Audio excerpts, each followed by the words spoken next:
드넓은 중원을 호령하던 위대한 영웅들, 조조와 유비의 이름은 삼국지를 이야기할 때마다 늘 가장 먼저 떠오르곤 하죠. 하지만 이 거대한 두 영웅의 그림자 속에서 겨우 18살의 나이에 갑작스럽게 한 나라의 운명을 짊어지게 된 젊은이가 있었다는 사실을 알고 계신가요? 과연 이 어린 리더는 어떻게 그들의 틈바구니에서 살아남아 심지어 어엿한 삼국의 한 축을 담당할 수 있었을까요? 오늘 우리는 흔히 운이 좋았다는 평가에 가려지거나 다른 영웅들의 빛에 바래졌던 손권이라는 인물, 그리고 그의 진짜 리더십이 무엇이었는지 깊이 들여다보고자 합니다. 그가 겪었던 치열한 고난의 시간들, 그리고 이를 극복하며 보여준 놀라운 성장 과정을 통해 불확실한 시대를 살아가는 우리에게 필요한 진정한 리더의 자질은 과연 무엇인지 함께 탐색해볼 시간입니다. 서기 200년, 강동의 하늘은 갑작스러운 비극으로 어두워졌습니다. 호랑이 같은 기세로 강남을 평정했던 손책이 암살당했다는 충격적인 소식이 전해진 것이죠. 당시 그의 나이 26, 한창 젊은 나이에 세상을 떠나며 강동은 순식간에 거대한 혼란의 소용돌이에 휩싸이게 됩니다. 그리고 그 혼란의 한복판에 채 20살도 되지 않은 어린 손권이 서 있었습니다. 형의 죽음 앞에서 고뇌하는 그의 얼굴에는 슬픔과 함께 너무나도 막중한 책임감이 드리워져 있었을 겁니다. 과연 내가 이 거대한 유산을 감당해낼 수 있을까 하는 깊은 의구심과 불안감이 그를 짓눌렀을지도 모르겠습니다. 18살의 손권은 갑작스럽게 강동의 주인이 되어야 했습니다. 하지만 그의 앞에는 탄탄대로가 펼쳐진 것이 아니었죠. 오히려 사방이 지뢰밭과 같았다고 해도 과언이 아닐 겁니다. 먼저 내부적으로는 강동의 오랜 호족들이 새로운 어린 지도자를 탐탁지 않게 여기는 불만이 끓어오르고 있었습니다. 형 손책이 강동을 통치하며 보여주었던 다소 잔혹하고 급진적인 방식에 대한 반감 역시 곳곳에 숨어 있었고요. 노련한 대신들의 의심 어린 시선 속에서 어린 손권은 매 순간 자신의 존재 가치를 증명해야 하는 무거운 부담감을 안고 있었습니다. 마치 사나운 맹수들 사이에서 이제 막 어미를 잃은 새끼 호랑이와 같은 심정이었을까요? 외부의 위협은 더욱 거대하고 압도적이었습니다. 북쪽에서는 천하를 호령하려는 조조와 원소 같은 당대 최고의 권력자들이 호시탐탐 강동을 노리고 있었죠. 장강 너머 언제든 위협적으로 다가올 수 있는 거대한 대군들의 그림자는 어린 손권에게 끊임없이 불안감을 안겨주었을 겁니다. 그는 마치 거대한 파도가 몰아치는 바다 한가운데에 놓인 작은 배와 같았을지도 모릅니다. 언제 좌초될지 모르는 위태로운 상황 속에서 손권은 과연 어떤 선택을 해야 했을까요? 그리고 그 선택이 강동의 미래를 어떻게 바꿔놓았을까요? 이처럼 안팎으로 흔들리는 강동을 이끌어야 했던 어린 손권의 어깨는 분명 무거웠을 겁니다. 하지만 그는 포기하지 않았습니다. 오히려 위기를 기회 삼아 자신만의 리더십을 시험하고 또 증명해 나가기 시작합니다. 그는 형의 유언에 따라 주유와 장소 같은 당대 최고의 인재들을 적극적으로 포용하고 그들의 지혜로운 조언에 귀를 기울였습니다. 단순히 형이 남긴 유산을 물려받은 것을 넘어 자신만의 방식으로 강동을 다스릴 준비를 차근차근 해나간 것이죠. 마치 어린 싹이 거친 비바람 속에서도 굳건히 뿌리를 내리듯 손권은 난세의 혼돈 속에서 자신만의 길을 찾아 나섰던 것입니다. 그의 이러한 행보는 강동의 불안정한 분위기를 조금씩 잠재우고 새로운 희망의 씨앗을 뿌리는 계기가 됩니다.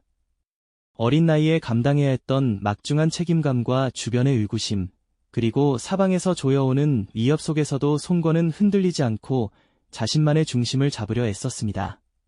그는 과연 이러한 시련들을 어떻게 극복하고 거대한 조조와 유비 사이에서 자신만의 왕국을 세워낼 수 있었을까요?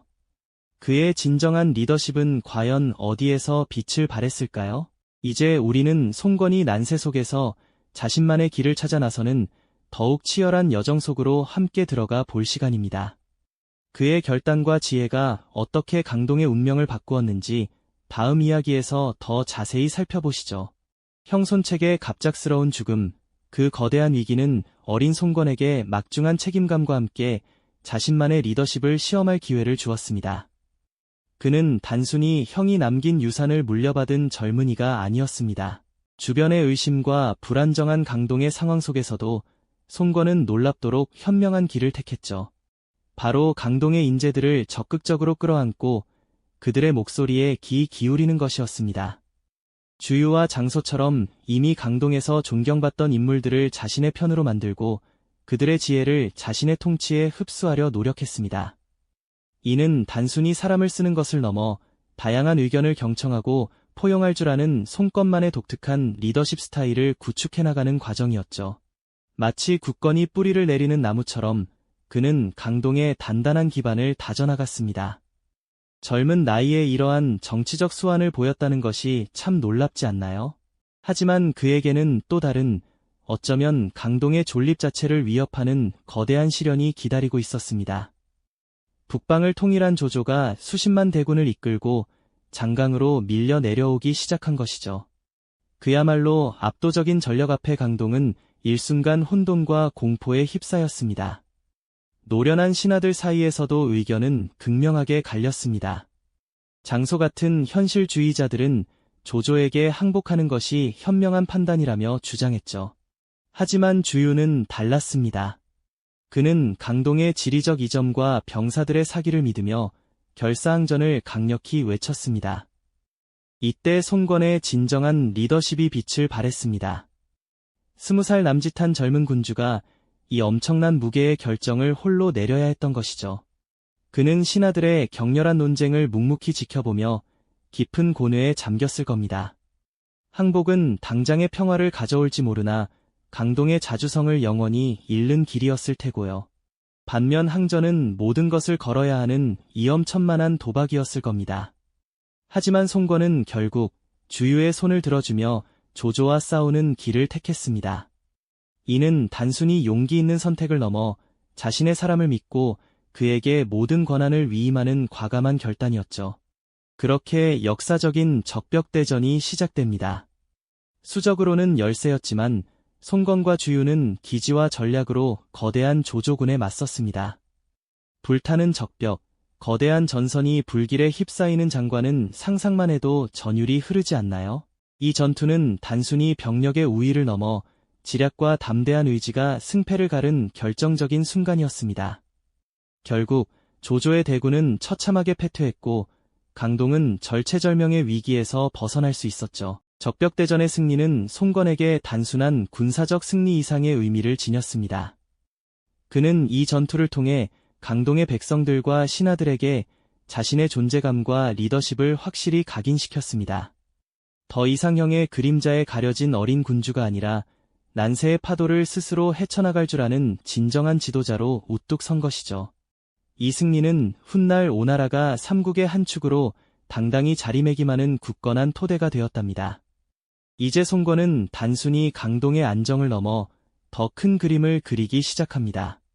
조조와 유비 사이에서 자신만의 독립적인 세력을 구축하고 나아가 천하의 판도를 뒤흔들 야망을 품기 시작한 겁니다. 그의 다음 행보는 과연 어떤 모습일까요? 적벽에서 조조의 대군을 물리치며 강동의 기반을 굳건히 다진 송건은 이제 새로운 천하의 판도를 그려나가야 했습니다. 잠시 손을 잡았던 유비는 형주라는 요충지를 차지하며 세력을 확장하고 있었으니 송건에게는 이 유비 세력과의 관계가 또 다른 중대한 숙제가 된 셈이죠. 강동의 안정과 발전을 위해서는 단순히 조조만을 견제할 것이 아니라 유비와의 외교적 딜레마를 현명하게 풀어나가야 했으니까요. 처음에는 조조라는 공동의 적에 맞서 유비와 동맹을 맺는 것이 가장 합리적인 선택이었습니다. 하지만 이 동맹은 영원할 수 없는 시한부 관계나 다름없었죠. 유비가 형주에서 뿌리를 내리고 점차 강성해지자 송건의 입장에서는 자신의 앞마당에 드리워진 그림자처럼 느껴졌을 겁니다. 특히 강동의 북쪽 방어를 책임지는 핵심 거점인 형주는 결코 포기할 수 없는 전략적 요충지였으니 말입니다. 결국 송건은 냉철한 현실주의자의 면모를 드러냅니다. 동맹의 유효기간이 끝났음을 직감하고 과감한 결단을 내린 것이죠. 당시 형주를 굳건히 지키던 이는 유비의 용맹한 장수, 관우였습니다. 그의 무용은 천하에 널리 알려졌지만 때로는 지나친 자만심으로 주변의 경계를 샀던 인물이기도 했죠. 송건은 이 틈을 놓치지 않았습니다. 치밀한 전략과 능수능란한 외교수를 통해 결국 관우를 공격하여 제거하는 비정한 선택을 하게 됩니다. 한때 동맹이었던 상대의 핵심 장수를 제거하는 이 결정은 당시 많은 이들에게 충격과 더불어 송건의 냉혹한 면모를 각인시켰을 겁니다. 관우의 죽음은 유비에게 헤아릴 수 없는 분노와 깊은 슬픔을 안겨주었죠. 복수를 맹세한 유비는 대규모 군대를 이끌고 오나라를 향해 거세게 진격했습니다. 이것이 바로 삼국지의 흐름을 뒤바꾼 또 다른 대전투, 이릉대전입니다. 송건은 다시 한번 절체절명의 위기에 직면했지만 이번에도 침착함을 잃지 않았습니다.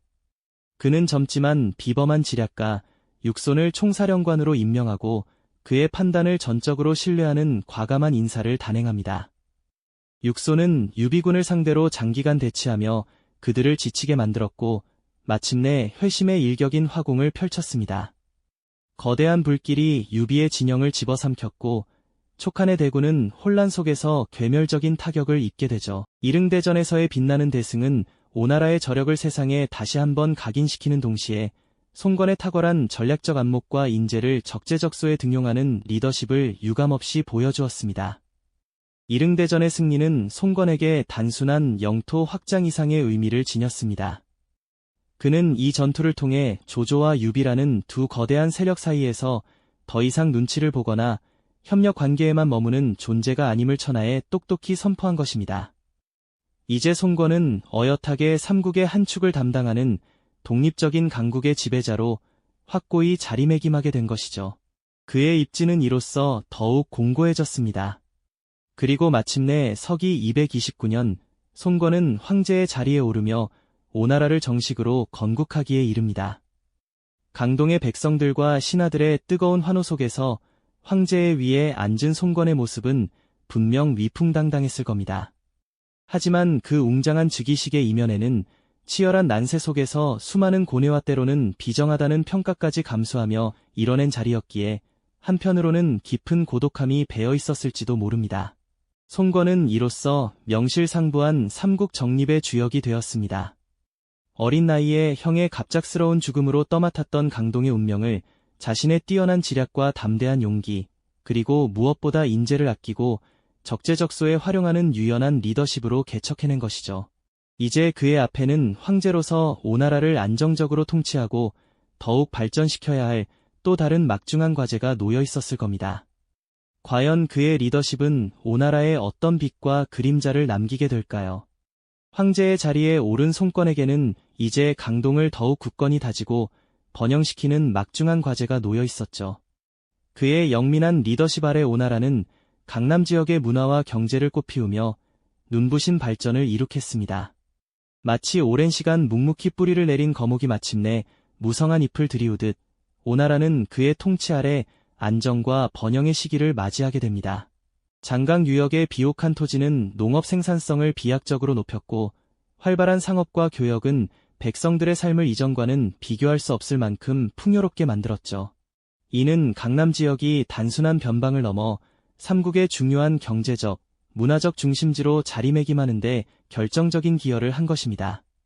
송건은 물자를 교역하고 기술을 발전시키며 오나라만의 독자적인 문화를 정립하는 데에도 깊이 관여했으니 그의 치세는 분명 오나라의 황금기라 불릴 만합니다.